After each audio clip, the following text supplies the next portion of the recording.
আসসালামু আলাইকুম। আজকে আপনাদেরকে ট্রিনিটি কলেজ লন্ডনের ISA1 B1 এক্সামের জন্য কিছু রুলস আমি দেখাবো এবং কিভাবে সহজ উপায়ে আপনারা ঘরে বসে এই এক্সামের প্রিপারেশন নিতে পারেন। এটা আমি জাস্ট আমার ক্ষুদ্র জ্ঞান থেকে একটু শেয়ার করব। আই হোপ এটা আপনাদের অনেক বেশি উপকার হবে। যাই হোক, সবার প্রথম আমি বলি ISA1 B1 এক্সাম মূলত 4টা সাবজেক্ট নিয়ে হয়। প্রথম হচ্ছে রিডিং, রাইটিং আর স্পিকিং অ্যান্ড লিসনিং। তো রিডিং রাইটিং হচ্ছে আপনার একসাথে হবে, আর স্পিকিং লিসনিং হচ্ছে একসাথে হবে এক্সাম। প্রথমে আমি স্পিকিং এবং লিসনিং এর শীটটা দেখাচ্ছি। এখানে আপনারা দেখতেই পারছেন যে স্পিকিং অ্যান্ড লিসনিং হচ্ছে 16 মানে 16 মিনিট। স্পিকিং এর টোটাল মার্কস হচ্ছে 16। আপনাকে পাস মার্কসের জন্য 8 তুলতে হবে, আর মেরিট যদি আপনি এর থেকে ভালো চান তাহলে এখানে 12, আর ডিস্টিংশন মানে 12-র উপরে যদি আপনি 15 আর সামথিং এর থেকে বেশি পান তাহলে। লিসনিংয়ে হচ্ছে টোটাল মার্ক 8, আপনাকে ফার্স্ট করতে হবে 3 নাম্বার পেয়ে, আর মেরিট হচ্ছে আপনার 5 মানে 5 নাম্বার, আর 5-এর উপরে যদি পান লাইক 7 বা এর উপরে যদি পান তাহলে আপনার এখানে ডিস্টিংশন বা হায়ার।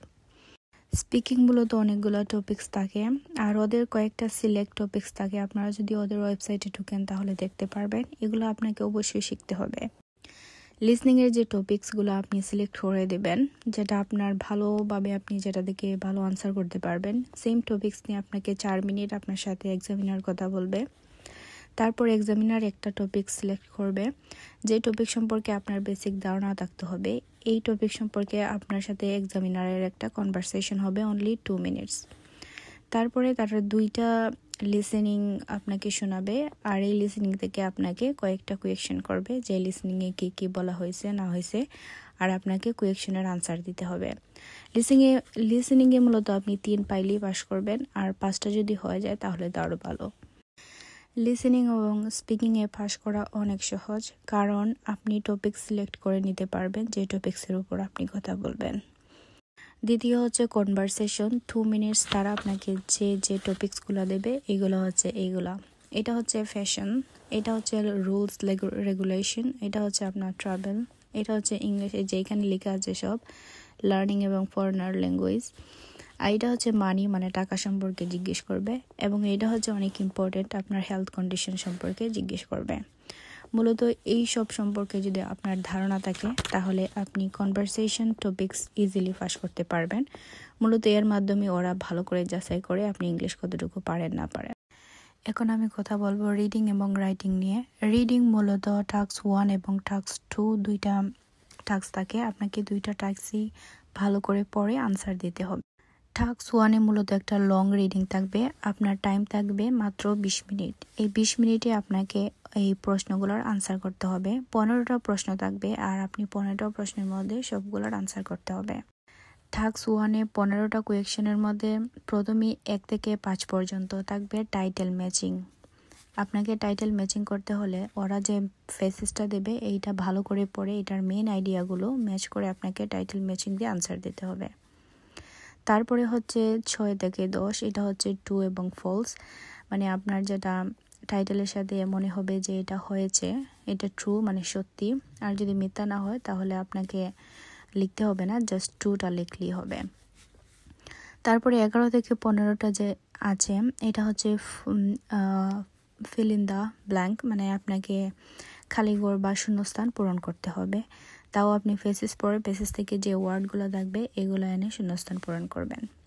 এটা হচ্ছে লং রিডিং টাস্ক 1, টাইম থাকবে 20 মিনিট। তারপর টাস্ক 2-তে যেটা থাকবে এটা হচ্ছে মাল্টি টাস্ক রিডিং। এটা থেকে আপনার রাইটিং কোয়েকশনও আসে। যাই হোক, এখানে 15টা কোয়েকশন থাকবে, আর 16 থেকে 20 মানে 5টা কোয়েকশনের আনসার আপনাকে দিতে হবে। এইটাও সেম, জাস্ট টাইটেল ম্যাচিং করবেন রিডিং পড়ে পড়ে। তারপর হচ্ছে 21 থেকে 25, এইটাও জাস্ট যেগুলো সত্য এগুলো জাস্ট লিখবেন, মানে ওরা কিছু সংখ্যা ABCD দিয়ে দিবে, আপনি জাস্ট এগুলো লিখবেন, এক্সপ্লেন করার দরকার নেই। তারপর হচ্ছে আপনার ফিল ইন দ্য ব্ল্যাঙ্ক, মানে আপনি যে শূন্যস্থান আছে এটা জাস্ট ফিল আপ করে দেবেন। এইখানে হচ্ছে 15 হচ্ছে 30 মার্কস, আর 30-এর মধ্যে আপনাকে টাস্ক 1 টাস্ক 2 দুইটা দিয়ে পাস করতে হবে 15 পেয়ে। আর এর উপরে যদি পান তাহলে 23, এটা হচ্ছে মেরিট। আর ডিস্টিংশন হচ্ছে 28 বা হায়ার এর উপরে যদি পান।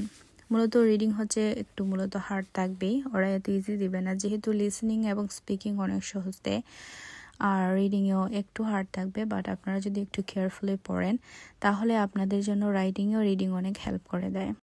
অনেক সময় লং রিডিং থাকার কারণে দেখা যাচ্ছে 20 মিনিটে টাস্ক 1 কমপ্লিট করা পসিবল হয় না, বা 20 মিনিটে টাস্ক 2 করা পসিবল হয় না।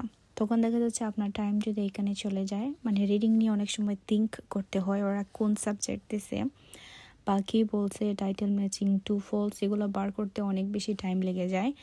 যারা রিডিংয়ে ভালো আছেন ওদের জন্য তো খুব ভালো, আর যারা একটু উইক আছেন ওরা কীভাবে ফার্স্ট করবেন রিডিংয়ে, আমি এই নিয়ে এই টাইমিং আপনাদের সাথে শেয়ার করতেছে। টাস্ক 1-এ আপনাকে এখানে 15টা কোয়েকশন দিতে হবে, আর এখানে হচ্ছে 15। তাহলে এই 15 আর এদিকে 20 মিনিট, মানে 15টা কোয়েকশনের আনসার আপনি 20 মিনিটে দেবেন, আবার 15টা কোয়েকশন আপনার 20 মিনিটে দেবেন। তাহলে 20 দেখো হচ্ছে 40, আর 15 30। তাহলে 30 মার্কসের মানে 30 মার্কের এক্সাম আপনাকে 40 মিনিটে দিতে হবে। দেখা যাচ্ছে আপনি যদি একটা মার্ক মানে 1 মিনিট করে একটা কোয়েকশনে আনসার নেন, তাহলে আপনাকে এখানে 30টা কোয়েকশন আপনি 30 মিনিটে দিলেন, বাকি চলে যায় 10 মিনিট।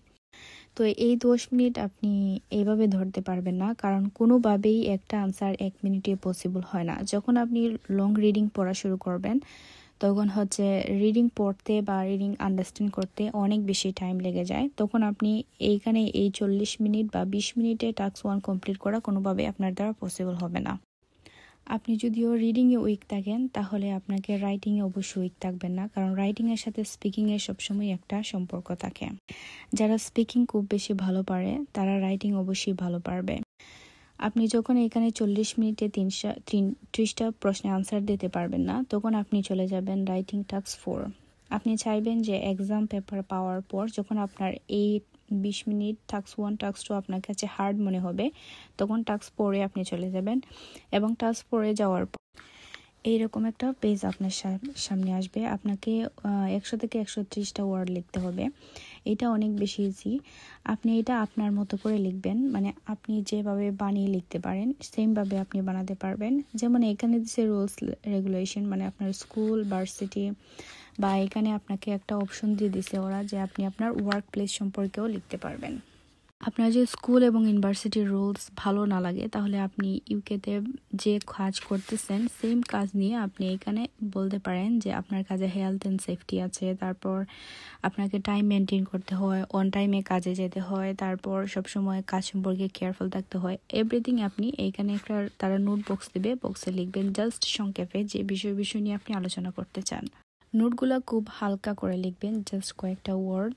আপনি এখানে 2 ভাগে ভাগ করতে পারেন বা 3 ভাগে ভাগ করতে পারেন। যখন আপনি লেখা শুরু করবেন এখান থেকে শুরু করার পর প্রত্যেকটা স্টেপ আপনি যখন এক স্টেপ থেকে আরেক স্টেপ লিখবেন, যেহেতু যেমন ধরেন আপনি এখান থেকে এইখানে শেষ করছেন, শেষ করার পর এখানে 1 লাইন গ্যাপ দিয়ে তারপর আবার এখান থেকে লেখা শুরু করবেন। এতে করে আপনার লেখা আরও খুব বেশি ভালোভাবে পড়তে পারবে এবং আপনার মানে লেখার ধরনগুলোও সুন্দর হবে।